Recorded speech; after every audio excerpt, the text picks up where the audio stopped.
Sensory overload often hits people with adrenal insufficiency not as a sudden increase in volume or brightness, but as a dramatic collapse in their internal capacity to process the world around them.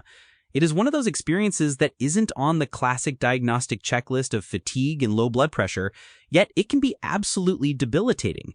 We're diving into part 2 of a series based on work by Karen Harbison for the My Adrenal Life community, where she, alongside Rick and Kristen Disler, is shining a light on the symptoms nobody warns you about. These aren't just extra issues, they're often the subtle, hidden signals that the body's cortisol-dependent systems are redlining. Karen's framing of this as a capacity issue rather than a sensory issue is such a vital distinction. When we talk about adrenal insufficiency, or AI, we're talking about a body that lacks the primary hormone used to regulate stress, glucose, and cardiovascular tone. Cortisol touches almost every system, including brain functions like attention and executive function. As Karen points out, while there isn't a proven direct cortisol to sensitivity pathway in the medical literature, the total load on an AI patient is massive. They might be juggling fluctuating glucose, low blood pressure, and cognitive strain all at once. When that total load exceeds their processing capacity, the brain simply runs out of headroom. A crowded grocery store or a noisy office isn't objectively louder, but to a brain without enough cortisol-supported bandwidth, it feels like an assault. It makes sense that when you're already physically struggling to maintain basic homeostasis, something like a flickering light or 3 people talking at once becomes the straw that breaks the camel's back. But how do we distinguish that from, say, a migraine or just a really stressful day at work? Because these symptoms are so non-specific, it seems like there's a risk of blaming everything on cortisol when it might be something else entirely. That is exactly why Karen emphasizes that these hidden symptoms are descriptive, not diagnostic. You can't look at light sensitivity in a vacuum and say, that's low cortisol. Instead, you have to look for the cluster. Is the sensory overload happening alongside nausea? Is it paired with that specific type of weakness you only feel when your levels are off? Karen suggests a practical response. First, reduce the load. Get to a dark, quiet room. But then look at the bigger picture. If this sensory shift aligns with your established stress dosing criteria, the plan you've worked out with your endocrinologist, then you follow the plan. But if it's new, severe, or isolated, you have to consider other causes like infection, sleep deprivation, or even neurological issues. The hidden symptoms are part of a pattern, not a standalone proof. This brings us to one of the most misunderstood symptoms, anxiety. I think a lot of people with AI have had the experience of being told it's just anxiety by a doctor who doesn't see the physical evidence of a crisis yet. But Karen makes a fascinating point about physiologic alarm. Sometimes the body's alarm bells, the pounding heart, the shakiness, the nausea from a blood sugar drop, actually precede the anxious thought. It's a physical state looking for a psychological explanation. Exactly. The brain feels the heart racing and the blood pressure dipping, and it thinks something is wrong. And then it generates a feeling of dread to match the physical signals. It's incredibly invalidating to have those very real physical shifts dismissed as just a mental health issue. Now, anxiety disorders are real medical conditions that can coexist with AI, but for many, this physiologic alarm is a direct signal of low cortisol or a glucose shift. This is where caregivers, spouses, parents, teachers become so important. They might notice a child becoming suddenly clingy or an adult becoming uncharacteristically overwhelmed before the patient even realizes what's happening. The key question Karen asks is this a change from this specific person's baseline? If the anxiety always appears when a meal is missed or a dose is delayed, that's a massive clue. So if we use that same threshold model for emotions, it explains why someone might burst into tears over a dropped spoon or snap at a loved one. It's not that they're suddenly an irritable person, it's that their emotional threshold has been lowered because their body is using every ounce of energy just to keep the lights on. Precisely. If you're nauseated, weak, and can't find your words, your capacity to handle one more frustration is zero. Karen is very clear here. Understanding the physiology doesn't excuse bad behavior or eliminate accountability, but it provides the context. It allows the patient and the caregiver to say, okay, this irritability is a signal that we need to look at the whole picture. Again, an isolated emotional moment might not mean much, but if it's part of a familiar cluster of symptoms, it's a piece of the puzzle that helps you manage the condition effectively. Let's talk about the physical sensations of temperature, because this is a big one in the community. People report feeling freezing cold or intensely hot, but Karen points out a critical distinction. Feeling hot or cold is not the same as a measured body temperature. You might feel like you're in the Arctic, but your thermometer says 98.6. This is a safety-critical point.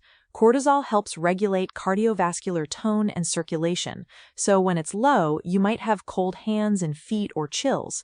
Hypoglycemia can cause sweating and shakiness, but you must always check with a thermometer. Why? Because a measured fever changes the entire management plan. Fever usually indicates infection, and infection dramatically increases the body's demand for cortisol. If you have a fever plus vomiting or diarrhea, your oral medication might not be absorbing. That is a high-stakes scenario that requires an injection and emergency care. You can't rely on feeling cold to tell you if you're in trouble. You need the objective data of the thermometer combined with your symptom pattern. That leads us to the most frustrating hidden symptom for many: cognitive dysfunction. Brain fog is the term everyone uses, but it's so vague it almost loses its meaning. Karen breaks it down into much more specific categories like word finding, processing speed, and sequencing. I've heard people describe it as knowing exactly what they want to say, but the file for that specific word is just missing from the drawer. It's a word retrieval glitch, not a loss of knowledge, and it's backed by research, though it's still an emerging field. A 2026 review in Endocrine Reviews by Ben Shlomo and colleagues noted that while objective research on cognition in AI is inconsistent, adults frequently report issues with memory and executive function. It makes sense when you consider that cortisol receptors are dense in the hippocampus and prefrontal cortex, areas vital for memory and decision-making. These cognitive symptoms fluctuate. You might be sharp at 9 a.m. after your dose and struggling to follow a conversation by 2 p.m. The way others respond to this is huge. Rushing someone who is struggling with processing speed only adds more load, which, as we established, makes the problem worse. Providing a few extra seconds, writing things down, or just slowing the pace helps preserve the patient's dignity. But we have to be careful not to use brain fog as a catch-all excuse for everything, right? There has to be a line where a cognitive change becomes a medical emergency. Absolutely. Karen draws a very hard line here. You should never normalize a new or acute neurological change. If there is sudden confusion, a loss of consciousness, severe disorientation, or new difficulty with speech that isn't their usual word-finding issue, that requires an urgent ER evaluation. You can't assume it's just the AI when it could be a stroke, a severe crisis, or another neurological event. The goal of learning your baseline is to know what normal struggling looks like so you can spot the abnormal danger immediately. So if one symptom like light sensitivity or a word slip doesn't tell us much, how do we actually use this information? It sounds like pattern recognition is the real superpower for an AI patient. It really is. Karen uses a great two-person example. Person 1 has a bit of light sensitivity and forgets a word. They might just be tired. But person 2 has that light sensitivity, the word-finding trouble, plus they feel that specific AI nausea and weakness they recognize from their past. For person 2, that cluster is a signal to act. This is where simple tracking is so valuable, not a permanent, hyper-vigilant diary that takes over your life, but time-limited, purposeful notes. Note the time of your dose, what you ate, the symptoms you felt, and what the outcome was. This gives you and your endocrinologist actual data to look for patterns rather than just vague memories of feeling bad. It seems like the hidden symptoms are really about listening to the whispers before the body starts shouting.